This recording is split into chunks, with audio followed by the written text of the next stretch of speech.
Dans ce module, nous allons parler d'ergonomie des sites web. Et oui, produire du contenu pertinent, c'est important. Mais le site qui héberge ce contenu, ainsi que les produits et services de l'entreprise, fait partie intégrante de la stratégie de gestion de contenu. Pour commencer, connaissez-vous la différence entre UX et UI? L'UX, c'est mon métier. Cela veut dire expérience utilisateur. C'est l'art de travailler sur l'expérience ressentie par l'utilisateur à chaque point de contact, à chaque action qu'il réalise sur le site.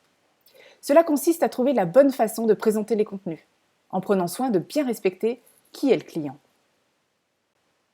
UI, ça veut dire interface utilisateur. Il s'agit de l'expérience visuelle, graphique et fonctionnelle.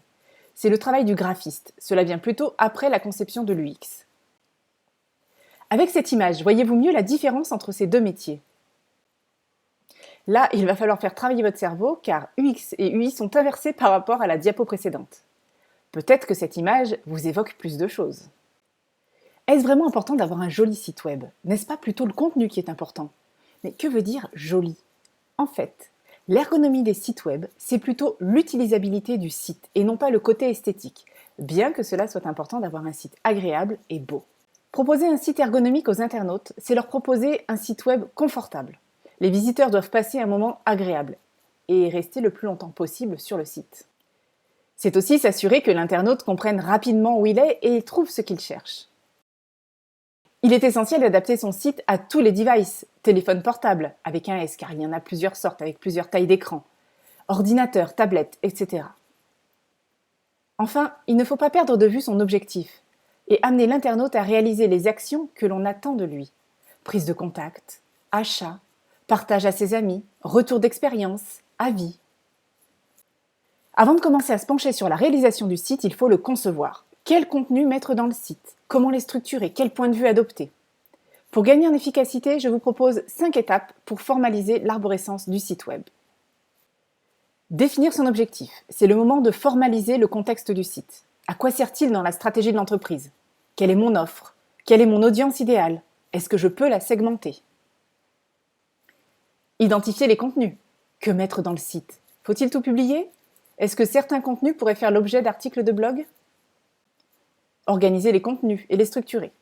Faut-il présenter tout notre savoir-faire ou plutôt exposer le bénéfice client? Est-ce qu'il est possible, voire souhaitable, d'avoir 2 façons de naviguer dans le site? Équilibrer l'arbre qui commence à se dessiner. Est-ce que certaines branches sont plus denses que les autres? Détailler les feuilles de l'arbre. Plus l'arborescence est détaillée, plus il sera facile de passer à la prochaine étape, la maquette fonctionnelle.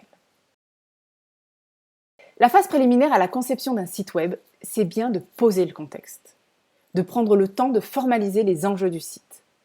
À quoi va-t-il servir? Et surtout, qu'est-ce que j'attends de l'internaute une fois qu'il est sur le site? Quelle action j'attends qu'il entreprenne? Et pour cela, il faut savoir à qui s'adresse le site. C'est le moment de faire le point sur son audience principale et secondaire. Il peut même arriver que le visiteur du site ne soit pas l'utilisateur final. Je vous propose de faire l'exercice sur un exemple, une chambre d'hôte.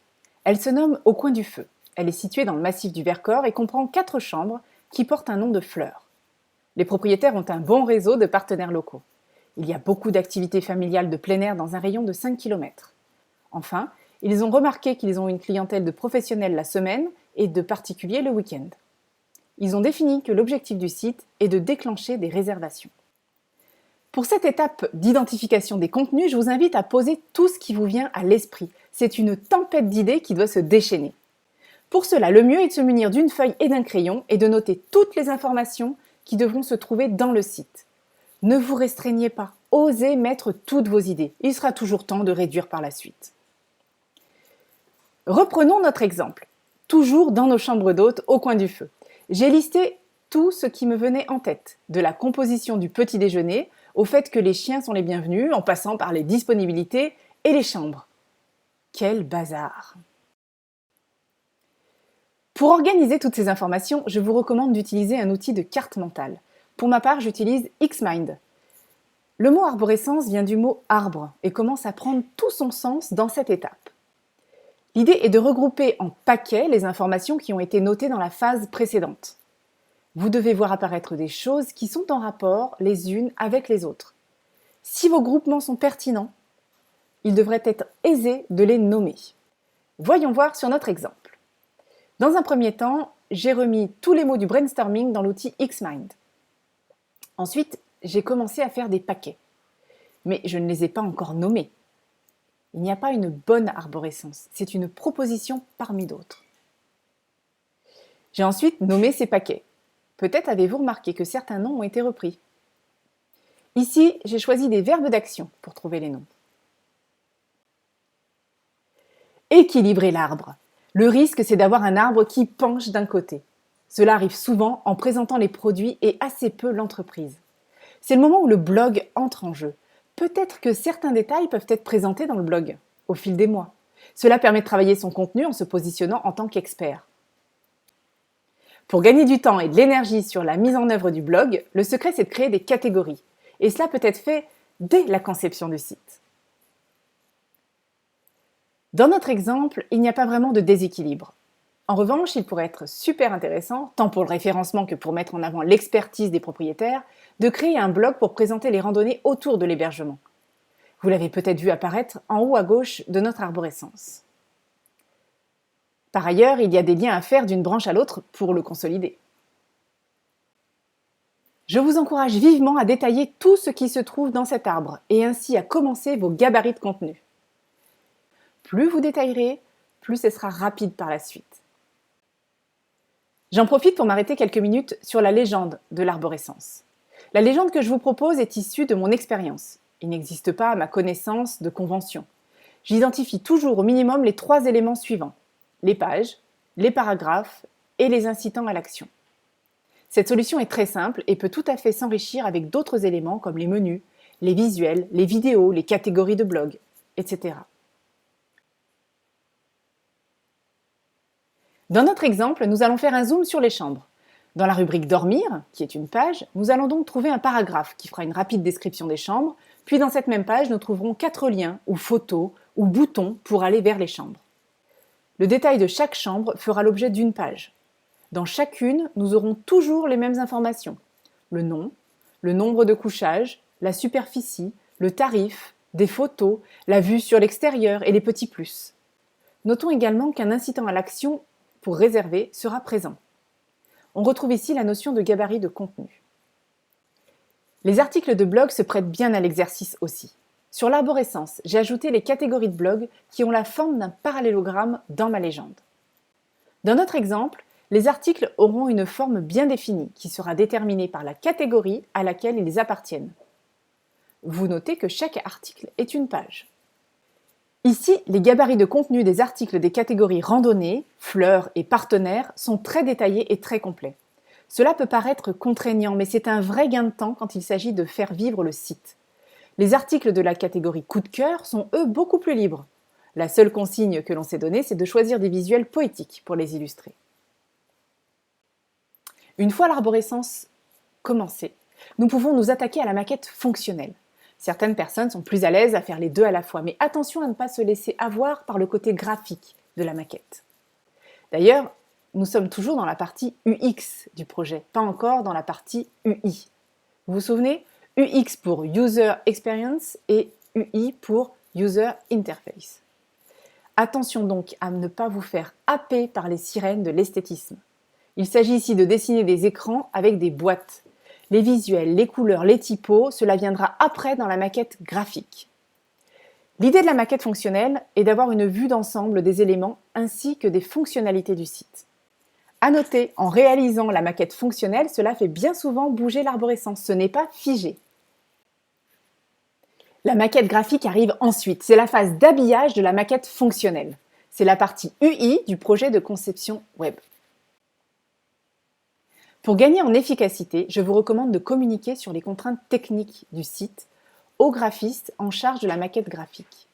Cela évite les déceptions lors de la réalisation car les ambitions graphiques peuvent être trop importantes au vu du budget ou des capacités techniques du webmaster. Si l'entreprise a déjà une charte graphique, il faudra veiller à l'appliquer. Sinon, c'est le bon moment pour s'en occuper. C'est aussi dans cette partie que la taille des textes et des visuels peut être décidée. Avant de se lancer dans la maquette fonctionnelle, il est essentiel de faire le point sur quelques bonnes pratiques. Dans ce chapitre, nous allons découvrir quelques règles à appliquer pour avoir un site ergonomique. Mais que veut dire un site ergonomique? Non, pas avoir un joli site, ni soulager le dos des visiteurs, mais mettre les internautes dans une situation de confort. Et lui permettre de comprendre rapidement, facilement même, comment est structurée l'information et quelles sont les actions à entreprendre. Commençons par un petit exercice. Soyez rapide dans vos réponses. Combien dénombrez-vous d'œufs dans cette photo? Il y en a 6. C'était plutôt facile. 6, c'est peu. Et là? Il y en a 7. Ça commence à se corser. Ici, vous en voyez combien? 11. Pas facile, il y en a partout. Heureusement qu'il y a des couleurs pour faire des stratégies de comptage. Passons maintenant aux œufs suivants. Combien y en a-t-il? 12. Ils sont bien groupés mais très similaires. Allez, une dernière photo. Ils sont beaux, ils sont bien rangés, pas tous uniformes, et pourtant, arrivez-vous à les dénombrer rapidement? Bien joué, il y en a 12. Alors, quelle conclusion peut-on tirer de cette expérience? Notre cerveau sait bien dénombrer en dessous de cet élément. Au-delà, il est amené à faire des stratégies. Lorsque vous avez compté les 6 œufs, cela a été rapide, sans stratégie. Pour l'image des 11 œufs, vous avez dû faire des stratégies, par exemple 4 oranges, 2 verts, 2 bleus et 3 roses. Dans votre site web, évitez les barres de menu surchargées. Idéalement, comptez 5 plus ou moins 2 items. Je vous laisse apprécier mon jeu de mots avec les uniformes. J'espère que ce sera un bon moyen mnémotechnique pour retenir cette bonne pratique. Peut-être avez-vous remarqué, lorsque nous avons construit l'arborescence, que j'ai nommé les paquets avec des verbes d'action. J'aurais pu choisir des noms avec leurs déterminants ou encore des adverbes. Peu importe. L'essentiel, c'est que vous fassiez gagner à votre internaute du temps et surtout du confort, de la facilité pour prendre en main votre site. La règle des 3 clics. Peut-être avez-vous entendu parler de cette règle. Il s'agit de favoriser l'accès au contenu du site en moins de 3 clics. Je ne pense pas qu'il soit nécessaire d'être si strict. Surtout qu'il est difficile de proposer un parcours client complet sur les sites e-commerce en moins de 7 clics. Néanmoins, je vous invite à toujours vous poser la question de l'accessibilité rapide à vos contenus les plus importants. La bonne question est, qu'est-ce qu'un contenu important? C'est un contenu qui a de la valeur pour vous, parce qu'il présente vos produits, la philosophie de votre entreprise, vos services. Mais c'est surtout parce qu'il est recherché par l'internaute. Votre visiteur est sur votre site car il a une attente. Il est important qu'il puisse accomplir son action le plus rapidement possible. Ceci étant dit, vous pouvez faire le choix de freiner, de ralentir votre internaute en lui proposant un parcours un peu différent. À votre avis, est-ce qu'on arrive toujours sur la page d'accueil d'un site? Eh bien non. Si vous avez bien travaillé votre référencement, les internautes arriveront directement sur la page qui correspond à leur recherche. Que peut-on faire de cette information? Gardez en tête que les internautes doivent toujours pouvoir comprendre où ils sont, quel site, quelle marque, etc. et ce qu'ils peuvent faire sur ce site. Alors, sur une page web, à votre avis, combien d'idées est-ce que je peux développer? En dehors de la page d'accueil et des pages qui présentent les rubriques, je vous encourage vivement à ne développer qu'une seule idée par page. Tout d'abord, c'est une très bonne chose pour le référencement naturel, car les pages spécialisées sont plus pertinentes pour les recherches des internautes. Mais surtout, n'oubliez pas que votre site s'adresse à des humains et que nous avons vu que la mission de l'UX, User Experience, c'est de s'assurer que le site web soit facile et confortable. Si vous multipliez les informations dans une même page, vous risquez de perdre votre internaute. C'est une évidence, vos clients utilisent différents devices pour accéder à votre site, que ce soit en B2B ou en B2C. Tous les CMS, les systèmes de gestion de contenu, comme Wix, Jimdo, WordPress, PrestaShop, etc., vous permettent très facilement de faire du responsive design. C'est une technique qui permet d'adapter le contenu du site à l'écran sur lequel il est consulté. Sur l'image d'illustration que j'ai choisie, par exemple, vous pouvez voir que les contenus se réagencent autrement sur la tablette et le smartphone. Le bonhomme passe dessous. Cela paraît simple, mais il n'en reste pas moins qu'il faut tester son site sur différentes tailles d'écran, car cette automatisation présente parfois les contenus d'une manière inopportune. Il faut notamment vérifier le comportement du site sur les différents points de rupture. Ce sont des tailles d'écran critiques. Je garde précieusement cette capture d'écran car le site a un peu changé. Il est toujours aussi attractif et il immerge l'internaute dans l'univers de la chaussette dès la page d'accueil. Je vous présente cette version car le menu principal est très simple et ses pictos le rendent accessible à un grand nombre d'internautes. Notons que ce site présente aussi un menu secondaire. Ici, il prend la forme d'un top menu. Vous voyez que grâce à ces deux menus, le menu principal qui présente toutes les chaussettes et le menu secondaire qui présente des informations plus institutionnelles, nous avons pu mettre 10 items à disposition de l'internaute. Mais il n'est pas autant perdu que si on les avait mis les 10 d'un coup, puisqu'on a 4 plus 6. Il y a également un encart en haut à droite qui permet au visiteur acheteur de visualiser rapidement l'état de son panier et les conditions d'offre des frais de port. En conclusion, plus le site est organisé et clair, plus il est fonctionnel, et donc confortable et facile d'accès pour l'internaute. Vous ne vous en rendez pas compte, mais à chaque fois que vous visitez un nouveau site web, vous devez réapprendre comment cela fonctionne. Sur le site A, les liens étaient soulignés. Sur le site B, les liens étaient en rose. Sur le site C, les liens apparaissent quand on passe la souris dessus. Il est donc essentiel de ne pas changer les habitudes des internautes au cours de la navigation sur un même site. Que pensez-vous des menus déroulants? Pour ma part, s'il est possible de s'en passer, je choisis cette option. En effet, sur les smartphones, les menus déroulants prennent tout l'écran et il peut être un peu pénible de s'en servir. Dans les sites e-commerce, en revanche, les menus déroulants sont indispensables. Les sites e-commerce présentent bien souvent de nombreuses références classées dans de multiples catégories. Le fil d'Ariane permet à l'internaute de se retrouver sur le site et de remonter le fil de sa navigation. Il est indispensable dans les sites e-commerce, mais il est aussi intéressant dans les sites vitrines. Aider le visiteur à se repérer facilement sur votre site est important. Dans cet exemple, comment savoir que j'ai cliqué sur Soins visage dans le menu? Le seul indice se trouve dans le titre de paragraphe que l'on trouve sous le menu. Mais peut-être que faire le rappel dans le menu aurait été plus judicieux. Dans ce deuxième exemple, le repère visuel sur le menu indique rapidement dans quelle rubrique du site on se trouve. Utilisez-vous le bouton retour de votre navigateur. C'est très utile, j'en conviens. Mais attention, lors de la conception de votre site, n'obligez pas l'internaute à faire de même. Vous devez faire attention à ce qu'il soit toujours possible de revenir en arrière ou de trouver une autre information sans utiliser le bouton retour du navigateur. C'est rare, mais je vois encore parfois des sites où certaines pages sont des impasses. J'ai choisi cette illustration car elle représente pour moi la vision des sliders, un visuel répétitif dont on ne comprend pas toujours l'utilité. Mon conseil, utilisez les sliders avec modération. Posez-vous toujours la question, sont-ils vraiment utiles à mon visiteur? Les grands visuels et les sliders ont tendance à prendre de la place dans l'écran, notamment dans la zone au-dessus de la ligne de flottaison. Dans cette capture d'écran que j'ai faite sur le site e-commerce La Redoute, nous voyons que l'article et ses caractéristiques principales sont au-dessus de la ligne de flottaison. La ligne de flottaison, c'est cette ligne qui se matérialise par le bord inférieur de l'écran. Vous avez un objectif, faciliter la vie de vos internautes pour l'atteindre. Pensez aux CTA, les Call to Action, autrement dit des incitants d'appel à l'action. Cela peut prendre la forme de boutons, comme ici, mais ce peut être aussi des liens dans le texte ou sur les images. Mettons que l'objectif de votre site web soit générer des contacts. C'est le plus courant. Quel texte pouvez-vous mettre dans les boutons d'appel à l'action?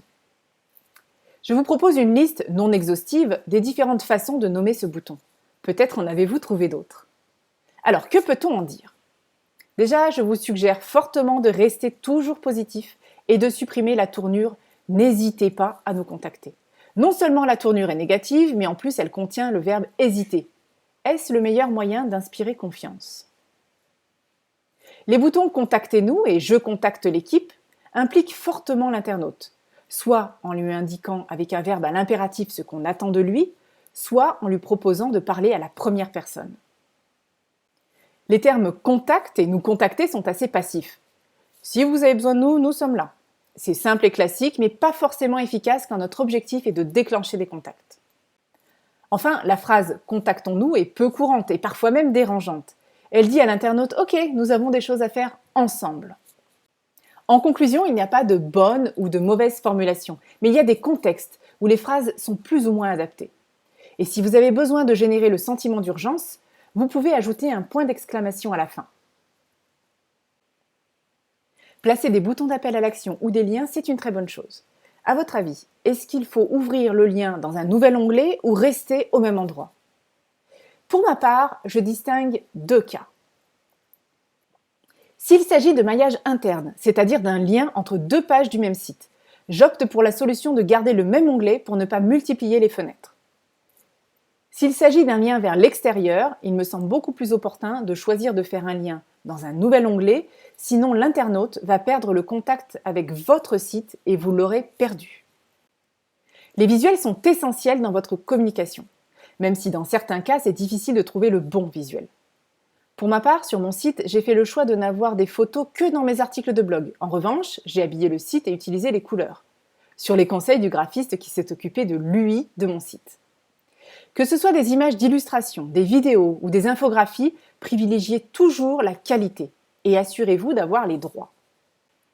Dans cette présentation sur l'ergonomie des sites web, j'ai été piocher mes visuels dans les banques d'images Gratisographie, Unsplash, Pixabay et FreePic.